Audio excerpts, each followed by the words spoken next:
Hello dear students and parents, क्या आपके साथ या आपके बच्चे के साथ ऐसा हुआ है? कोचिंग के मॉक टेस्ट में लगातार अच्छे मार्क्स आ रहे थे, जैसे ही ऑल इंडिया टेस्ट हुआ मार्क्स सडन डिक्रीज हो गया।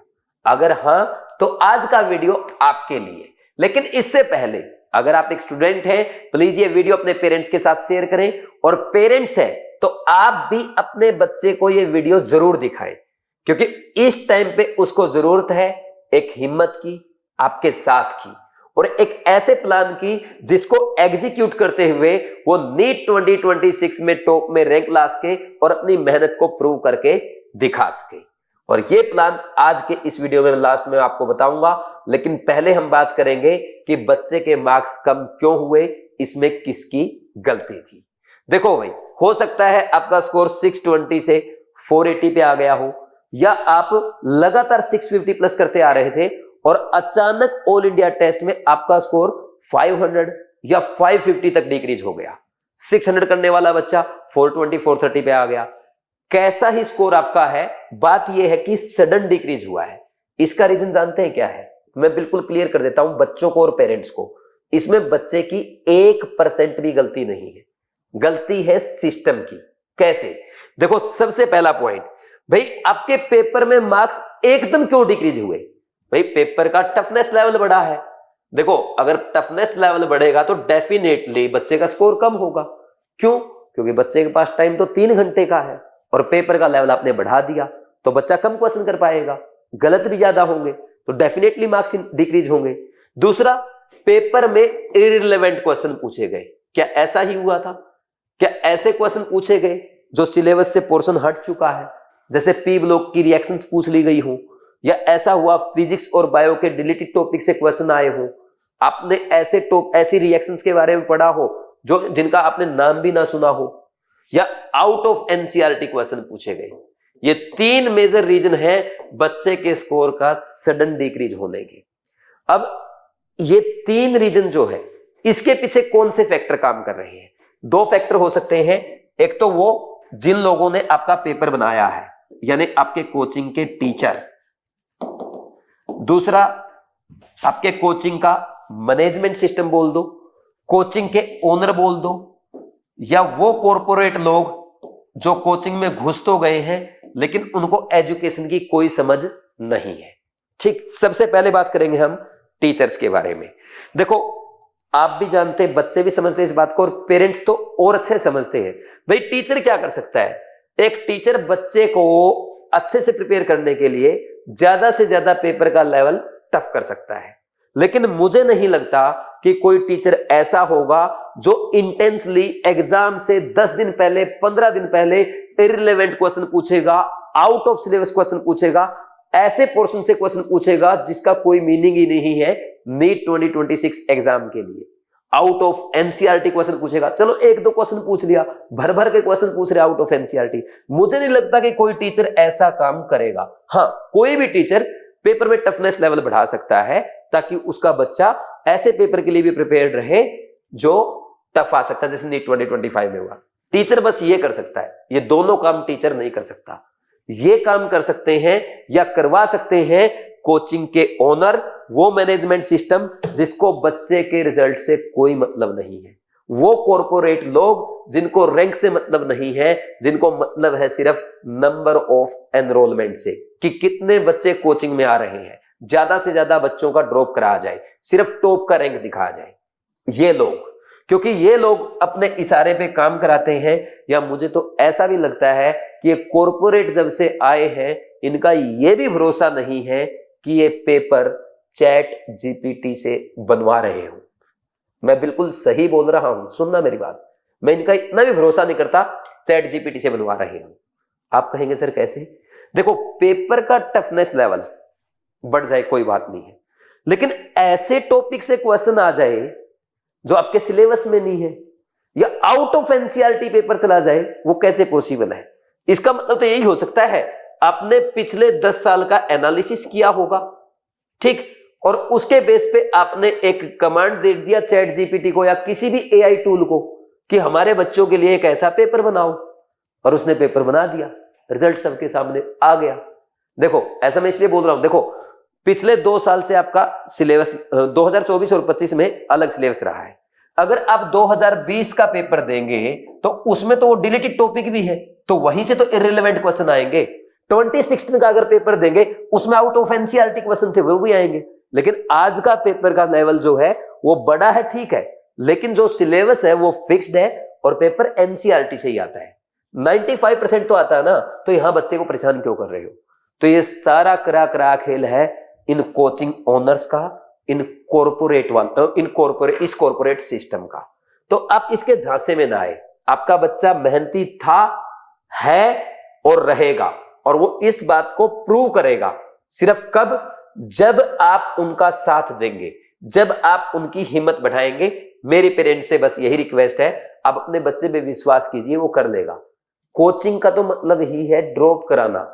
अगर मैं आपको इन कोचिंग वालों की एक एक बात बता दूं, ये मीटिंग में क्या बोलते हैं, पेरेंट्स और बच्चों के बारे में इनकी कैसी भाषा होती है, आप कभी भी इनकी कोचिंग में कदम नहीं रखेंगे।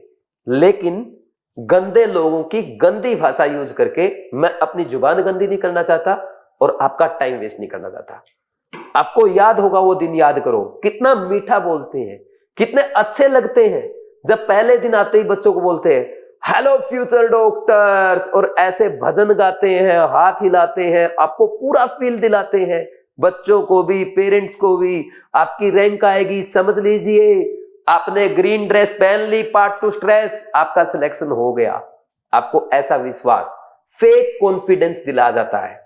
लेकिन उसके चलते फिर उसके बाद होता है सिस्टम, आपको 3 सब्जेक्ट है, फिजिक्स, केमिस्ट्री, बायोलॉजी। यहां पे 3 टीचर की बजाय आपको 10-10, 12-12 लोग पढ़ाने आते हैं। किसी भी टीचर से जाके पूछ लो, किसी भी कोचिंग के टीचर से, क्या किसी टीचर के लिए जिसको ऑर्गेनिक केमिस्ट्री पढ़ाना आता है इनऑर्गेनिक केमिस्ट्री नहीं पढ़ा सकता? वो क्या फिजिकल वाला ऑर्गेनिक इनऑर्गेनिक नहीं पढ़ा सकते? आराम से पढ़ा सकते हैं। मैं 3 सब्जेक्ट पढ़ाता हूं, मैं जानता हूं, लेकिन फिर भी 10-12 टीचर प्रोवाइड करते हैं बच्चों को। फिर उसके बाद डाउट फैकल्टी अलग बनाएंगे ताकि बच्चे का डाउट सही से क्लियर ना हो। रही बात काउंसलिंग करने वाला, अलग आदमी होगा। फिर भी जैसे तैसे बच्चा इस सिस्टम में मेहनत करता है, दिन रात एक करता है, पढ़ता रहता है, रगड़ता है खुद को, पेरेंट्स भी साथ देते हैं। मेहनत करते करते वो अपना स्कोर लेके जाता है 600, 650 तक। और फिर एग्जाम से 10 दिन पहले एक तमाशा होता है, ऑल इंडिया टेस्ट होगा, इसमें जितनी रैंक आएगी उससे डिसाइड होगी आपकी नीट की रैंक, और उसमें सबका स्कोर एकदम डाउन। ये सिर्फ एवरेज बच्चों के साथ किया जाता है, एक नॉर्मल बैच के बच्चों के साथ किया जाता है। मैं आपको इनकी काली सच्चाई बता दूं, इनके टॉप बैच में फिजिक्स, केमिस्ट्री और बायोलॉजी सिर्फ 3 टीचर पढ़ाते हैं, वही डाउट क्लियर करते हैं। इवन जो टॉप 10 में बच्चे आते हैं उनके साथ इनके मेन टीचर जो हैं वो हॉस्टल्स में रहते हैं। और आपको कैसा सिस्टम दिया गया, उनकी फीस भी फ्री रखते हैं कि आप हमें रैंक ला के देंगे, उनके पेरेंट्स को भी रहने का पैसा देते हैं, और आपके बच्चे से 1.5 लाख लिए और ये तमाशा दिखाया। ठीक, खैर इसमें जितना हम टाइम वेस्ट करेंगे बहुत लंबी कहानी है, इसमें टाइम वेस्ट करने का फायदा नहीं है। आप बच्चे और पेरेंट्स, मुझे उम्मीद है मेरी एक बात का मतलब समझ गए कि ये जो एकदम 100, 150 या 200 मार्क्स डिक्रीज हुआ है, इसमें बच्चे की कोई गलती नहीं है, ये पूरा एक प्लान्ड सिस्टम का पार्ट है। ठीक, और यहां से स्टार्ट होता है पहले दिन से, जब आपके इतने टीचर भेजे जाते हैं, डाउट फैकल्टी अलग होती है। ठीक, आपके काउंसलिंग कोई और करता है, पेपर में बच्चे की मेहनत को फिर ऐसे डिप्रेस किया जाता है। ये पूरा प्लान्ड सिस्टम है, इससे बचिए। अब आपको क्या करना है, जिस भी कोचिंग में आप हैं, अगर आपको टेस्ट देने हैं तो आप दे, मैं मना नहीं करूंगा, लेकिन सबसे पहले एक हिम्मत रखिए। भाई मेरे मार्क्स पहले 650 आते थे, चाहे मेरे 350 आए, मैं ये नहीं देखूंगा कि मेरे मार्क्स डिक्रीज हुए, मैं ये देखूंगा कि क्यों डिक्रीज हुए हैं। कितने मार्क्स डिक्रीज हुए उससे मतलब नहीं है, क्यों डिक्रीज हुए वो हमारा इंपॉर्टेंट पॉइंट है। तो पहले तो क्यों लगाना सीखो। भाई भले ही जैसा ही पेपर था, इसमें क्यों मार्क्स कम हुए?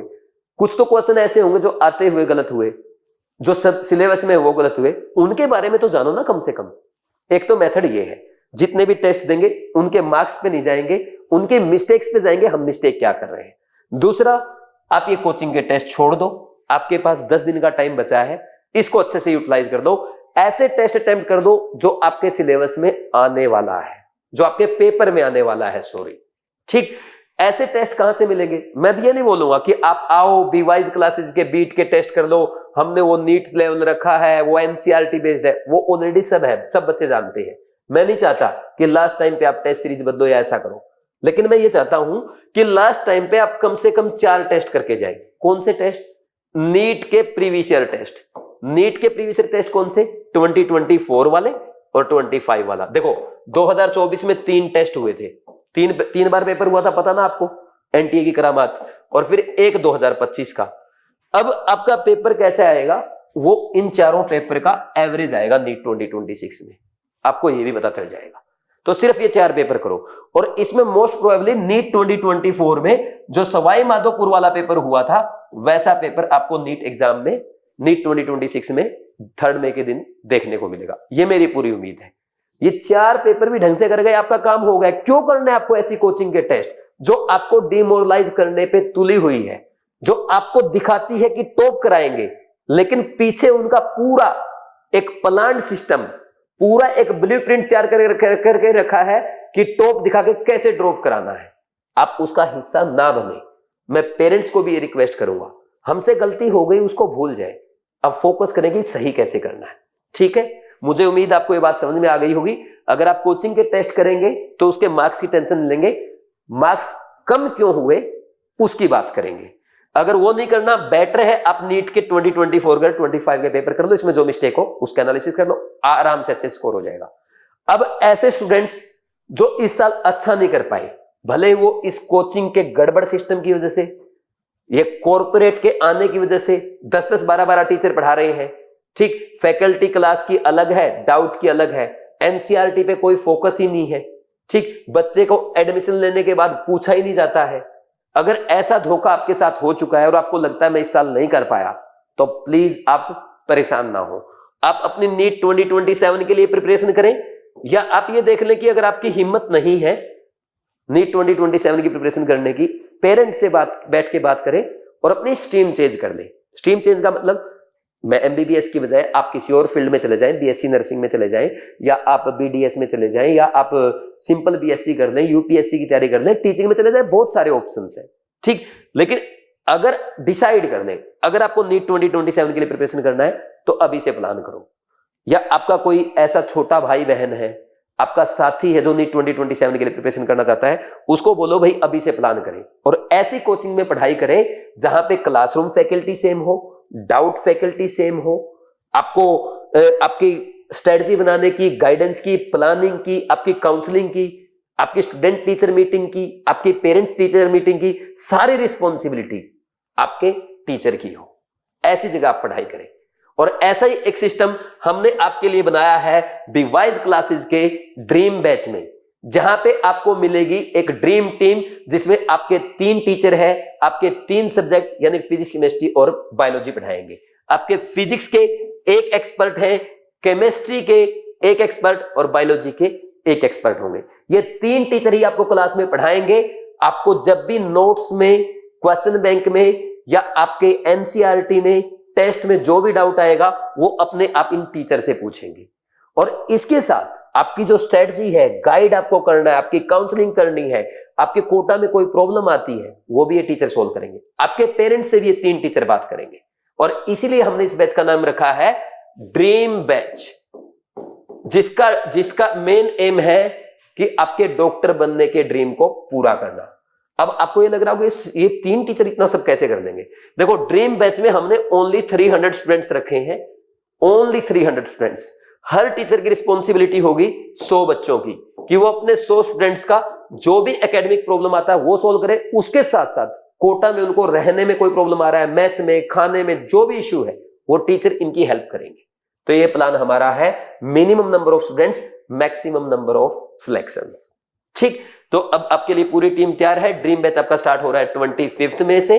और खास बात, जो बच्चा 10th में से पहले ज्वाइन करेगा उसको अर्ली बर्ड डिस्काउंट दिया जाएगा, जिसके लिए आप दिए गए नंबर पे कॉल करके बात कर सकते हैं, 9429693672। मैं एक बार टीचर्स के बारे में जल्दी से बोल देता हूं। देवेंद्र नागर सर है, फिजिक्स पढ़ाएंगे, 14 इयर्स का इनका एक्सपीरियंस है, कोटा ही बड़ी बड़ी कोचिंग में काम किया है। इनसे पढ़ने वाले बच्चे ऑल इंडिया रैंक 43, 50 ऐसे टॉप रैंक के साथ एम्स दिल्ली जैसे अपने ड्रीम कॉलेज में एडमिशन पा चुके हैं। मेरा नाम सुनील नंद, मैं आपको केमिस्ट्री पढ़ाऊंगा। आप जानते हैं नीट 2024 में मेरे 11 बच्चों ने 180/180 किया था। इस बार मेरी रिस्पॉन्सिबिलिटी है नीट 2027 में आपका कराऊंगा या आपके साथी का कराऊंगा जिसके साथ आप ये वीडियो शेयर करने वाले हैं। शिवाली मैम पिछले 18 साल से बायोलॉजी पढ़ा रहे हैं भोपाल में, यानी आप में से कुछ बच्चे तो ऐसे होंगे जो पैदा भी नहीं होंगे तब से शिवाली मैम पढ़ा रही हैं, और इन्होंने कई बार मल्टीपल टाइम बच्चों का 360 आउट ऑफ 360 कराया है। तो ये पूरी ड्रीम टीम आपके लिए रेडी है जो आपको 720 आउट ऑफ 720 की प्रिपरेशन कराएगी और कोटा आने के बाद आपकी पूरी रिस्पॉन्सिबिलिटी लेगी। लेकिन खास बात ध्यान रखना, लिमिटेड सीट्स है और लिमिटेड टाइम के लिए ऑफर है, सिर्फ 10th में तक। जिसको ज्वाइन करना है विवाइज classes Jawahar Nagar office visit करके ज्वाइन कर सकता है या इस नंबर पे कॉल करके बात कर सकते हैं। बाद में मुझे मत बोलना सर मैं तो आपको जानता हूं, मैं तो आपकी वीडियो देख के आया था, ठीक, बाद में मत बोलना। हम कम बच्चे पढ़ाएंगे, अच्छा रिजल्ट बनाएंगे। Thank you very much, all the best, God bless you.